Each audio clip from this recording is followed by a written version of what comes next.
To celebrate the release of Toy Story 5, instead of focusing on minifigure sets, we're getting buildable toy sets where we replicate characters from the franchise. And this one is the last of the 3 for me to review, and it's the one with the alien and a Pizza Planet rocket. This retails for $70 in the United States with 714 pieces and, oddly enough, no minifigures. And this releases May 1st. Thank you to LEGO for sending me this early to review, but all opinions are my own. A rubber squeak toy is something that sounds like it would be hard to replicate in brick form, but LEGO did an amazing job capturing those iconic claw machine aliens. Actually, I like it way better than what they did with Lotso, which are actually similar heights, and that shouldn't be the case. I think they're better at translating a squeak toy than a plush. The surprising accuracy comes to its intuitive use of pieces to capture roundness with this design. I love how they build up the collar there, which use these Technic axle receiving tube pieces. Two things I noticed there is that the coloring of the purples here is a little bit off. You could see how this is a lighter purple than this one, and I think that's a quality control issue because they're supposed to be the same color. And also, for some reason, this one just won't stick in. Like, you see there's still a little bit of a gap there, which is unfortunate. I also love the use of these pieces right here, which I guess you could also describe as tubes. The arms themselves have no expense of posability, where you could actually twist these around 360 degrees. And then at the hands, they could also be twisted around. Love the use of these new bulb pieces for the 3 fingers we have going on here. The head right here actually has a lot more rotation than it should.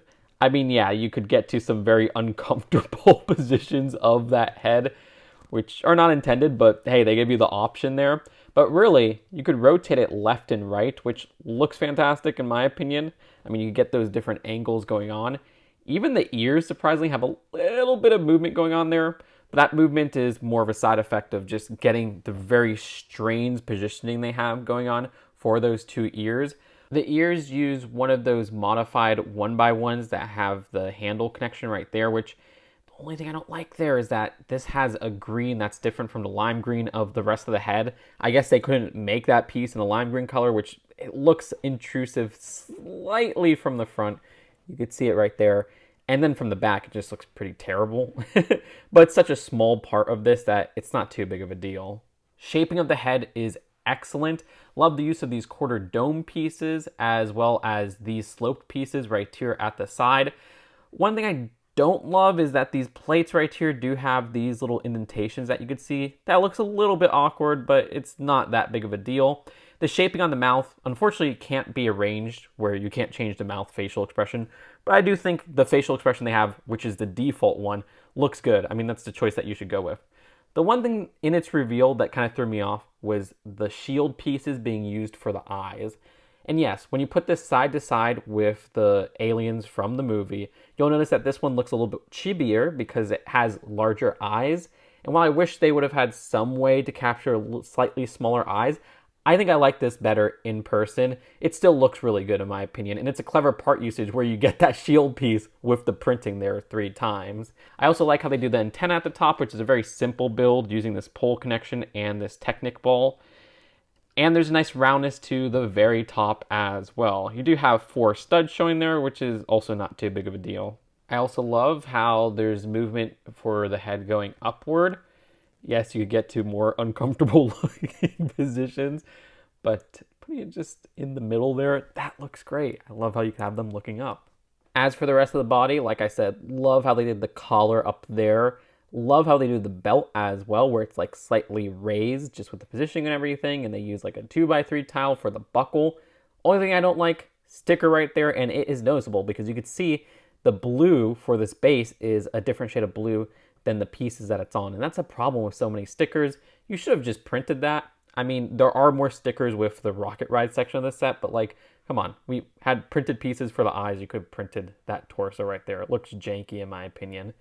At the very bottom, I love how they have the legs built right here, where you have a little bit of an indentation going on there to make it look like these are 2 separate legs. You can't move them separately. I mean, I get that just with how this is built and everything. But you can move the feet right here, which also have a great roundness to them. Love how they use these sloped pieces right here, which works very well. And you can move those side to side, get different positions there. And at the very back, you could see that the back of the shoes are black for some reason. I don't know if that's another case of them not printing that piece in the same dark blue. It looks a little bit awkward, but you won't be seeing this from the back. The back doesn't smooth out these undersides of plates either. That's okay. I don't really mind that. And yeah, the rest of it looks fine.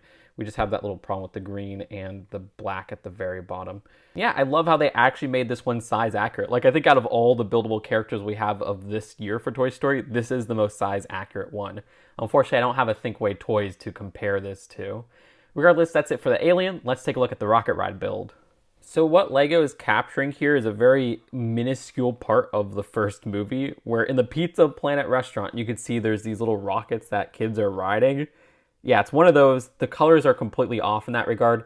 It is such a background thing that I don't mind that the colors aren't correct. And I do think the design of this is such a fun idea, which we've seen for minifigures before. There was like a LEGO idea set. There's been parts of other sets, like I think a Creator roller coaster or something like that, which had this rocket type build with the same exact play feature, where by spinning this, you could move the rocket up and down. And that's especially fun when you have the alien inside there. But it is cool to see a larger scale of this and how well that fits with the properly scaled alien. The design here also has little references that I quite appreciate. Just like the alien build, this has some lovely round shaping with some creative part usages.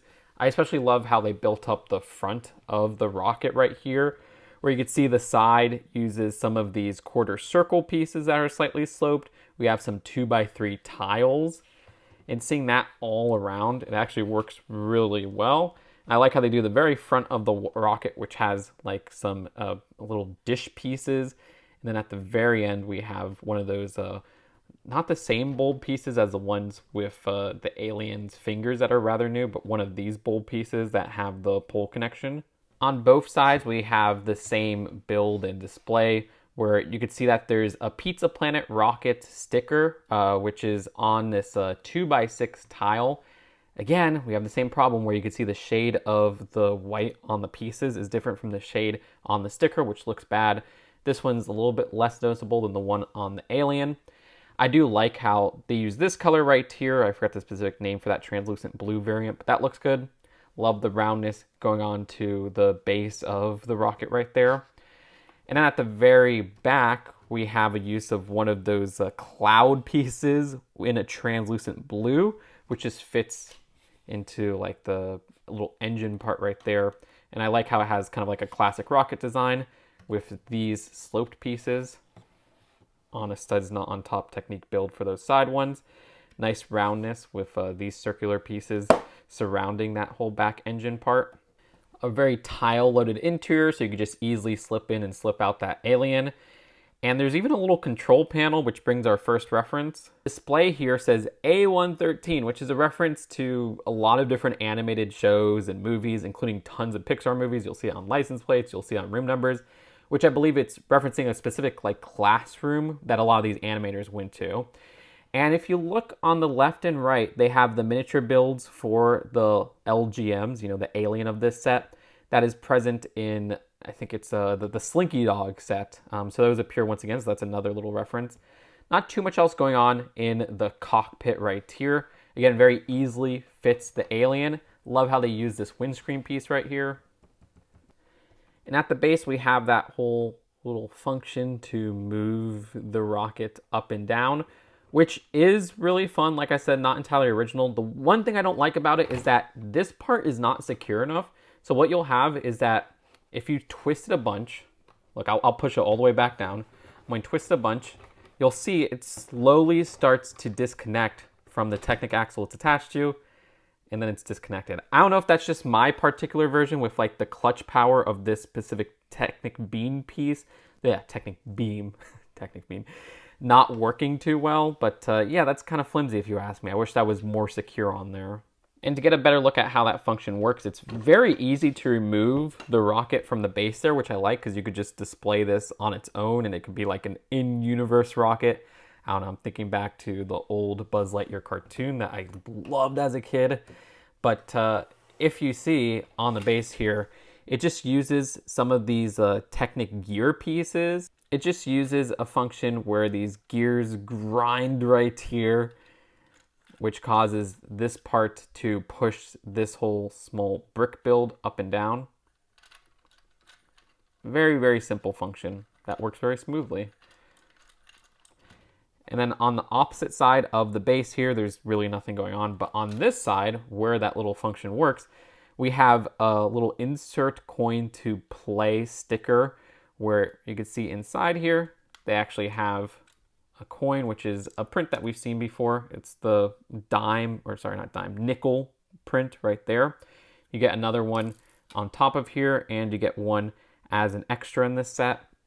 But this brings us to our last reference where you can see they have a sticker that says Sid was here. Don't think too hard about that, because I'm like, okay, wait, so if this rocket ride is the size of the alien, does that mean Sid is smaller than the alien? My brain is hurting. And then there's one last build with the set, which is a slice of pizza. Again, another clever use of pieces. Like, these are very simple plates being used. You got it topped off with some red 1x1 tiles and one of these 1x4s with this curved design. But that works really well, and it is very expressive, it's stylized, and you can easily have the alien hold this. The whole dark cloud of this set, which I think has so much going for it, is the fact that it doesn't include a minifigure. All they had to throw in was a little green man alien minifigure, which is something that's been pretty common from 2010 to 2019, where it appeared in the 2010 Toy Story sets, the 2016 Disney Series 1, which is this version, because this is my favorite version where they actually have the printed legs, then 2019 with Toy Story 4 sets. But no, you get no minifigure in this set, and it feels like they're kind of copping out in that regard. It feels like you're not getting the value that's expected from this. I mean, back in the day, we used to have our first buildable Toy Story figures, and that was a Zurg and Buzz set, and they threw in an alien in those, and those were like around $30. So it feels like that part's missing. But judging it on what's actually included in the set, I love a lot of what's going on here. I think the alien is surprisingly really well done, where again, the squeak toy that shouldn't work in Lego form is captured very well with lots of different curves and everything there, lots of clever part usages. The rocket ride, while not the most entirely original build out there, actually has a really fun feature, again, not super original, that in this scale I haven't seen before, and I like how it fits the alien in there, and it's nice to get a little taste of Pizza Planet, pun intended. I think for $70, this does feel a little bit steep. I mean, yeah, if you're a price per piece ratio person, 714 pieces is good in that regard. But again, you're missing a minifigure there, and it just feels like, looking at this set, the sizing and everything here, it screams like $60 or $50. If all things considered, I'd give this a high 7 out of 10 still. I do think this is a great value. I just wish they would have included a minifigure in here. And there are some sore spots that are very tiny. Like I said, the function, it's kind of weird that that one part keeps coming loose. It's also weird to see those little strange parts with, say, the black at the back of the boots or the green at the back of the ears with the alien. Let me know what you think in the comments below. Do you think I went too hard on this set? Do you think I went too easy on this set? Subscribe here for more LEGO Toy Story content, whatever they put out. Check out my other Toy Story 5 pseudo reviews of these tie-in buildable figures, and I'll see you later. Peace out. Bye. Thanks again to LEGO for sending me this.